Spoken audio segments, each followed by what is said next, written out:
ልጅሽ 1 ዓመት አልሞላውም? እንግዲያውስ እነዚህ ምግቦች ከመስጠት መቆጠብ ይኖርብሻል። ህፃናት 1 ዓመት እስከሚሞላቸው መሰጠት የማይገባቸው ምግቦች አሉ። ከነዚህም ውስጥ 9ኙን አስቀምጬላችኋለሁ። አንደኛ የላም ወተት። የላም ወተት ደም ማነስን ወይም ደግሞ የደም መቀነስን ያመጣል። እንዴት ነው የሚያመጣው? የመጀመሪያው በላም ወተት ውስጥ ያለው አይረን በሰውነታቸው የማይወሰድ ነው። ሁለተኛው ደግሞ አንጀታቸውን በማቅሰል በሰገራ ጥቃቅን የሆነ ወይም ደግሞ ትንሽ ደም በማውጣት ለደም ማነስ ያጋልጣቸዋል። ሁለተኛው ማር ነው።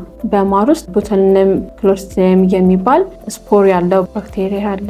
ይህንንም የህፃናት ጨጓራ ወይም አንጀት ለማስወገድ ስለማይችል ለተለያዩ ጉዳቶች ያጋልጣል። እነዚህም ጉዳቶች እስከ ሞት ሊያጋልጣቸው ይችላል። ሶስተኛ ጨውና ጨዋማ የታሸጉ ምግቦችን ማስወገድ። ጨው ውስጥ ያለውን የሶዲየም የተባለ ንጥረ ነገር የህፃናት ኩላሊት የማስወገድ አቅሙ ዝቅተኛ ስለሆነ ለንጥረ ነገር መዛባት ያጋልጣቸዋል። በተጨማሪም ለምግብ ያላቸውን ፍላጎት ወይም ደግሞ ምርጫ ያዛባብናል። አራተኛ ስኳርን ምግብ ውስጥ መጨመር እንዲሁም ስኳራማ የሆኑ ምግቦችን ወይም የታሸጉ ምግቦችን ማስወገድ። ስኳር የምንሰጣቸው ከሆነ የምግብ ፍላጎታቸውን በከፍተኛ ሁኔታ ይቀንስብናል፣ እንዲሁም ደግሞ የምግብ ምርጫቸውን ያዛባብናል። እኛ ጤነኛ ብለን የምንሰጠውን ምግብ እንዳይወስዱ ያደርግብናል። አምስተኛ ትንታ እና መታነቅን ሊያስከትሉ የሚችሉ ምግቦችን ቢያንስ እስከ 4 ዓመታቸው ብናስወግድላቸው። እነዚህም ለውዝ ወይም ኦቾሎኒ፣ የወይን ፍሬ፣ ፈንዲሻ እንዲሁም ያልተፈጨ ስጋ።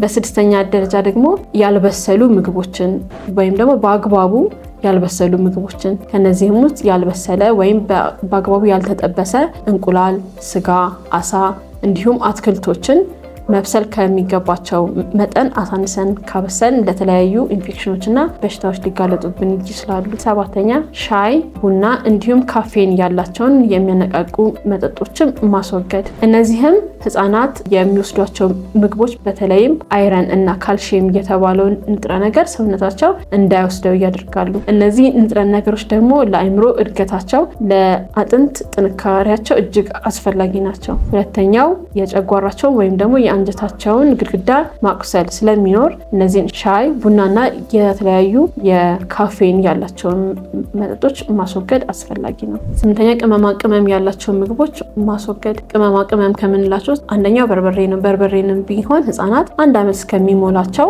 ባንሰጣቸው። ይህም የአንጀት ግድግዳቸውን ማቁሰል ስለሚጀምር አስፈላጊ የሆኑትን የምግብ አይነቶች እንዳይወስዱ ወይም ደግሞ ኢሪቴት በማድረግ ማስመለስን፣ ማስቀመጥን እንዲሁም የስቶማክ አፕሴት የምንለውን ያመጣል። 9ኛና የመጨረሻው ደግሞ የተጠበሱ የታሸጉና ቅባታማ ምግቦችን ማስወገድ። እነዚህ የተጠበሱና የታሸጉ ምግቦች በውስጣቸው ያለው የቅባት አይነት ለህፃናት የእድገት ሁኔታ የሚጠቅም በመሆኑም እነዚህ የተጠበሱና ቅባታማ ምግቦችን ማስወገድ ያስፈልጋል። የታሸጉ ምግቦች ደግሞ በውስጣቸው ፕሪዘርቫንትስ ስለሚኖራቸው እነዚህ ኬሚካሎች የህፃናት ጨጓራና አንጀት ላይ የራሳቸው የሆነ ከፍተኛ ጉዳት አላቸው። በመሆኑም ከላይ የጠቀስናቸው ምግቦች ህፃናት 1 ዓመት እስከሚሞላቸው ብናስወግድላቸው፣ እንዲሁም ደግሞ በተለይ ትንታ የሚያመጡት ምግቦች ብለን ከላይ የጠቀስናቸውን እስከ 4 ዓመታቸው ብናዘገይ የልጆቻችንን ጤና እንጠብቃለን።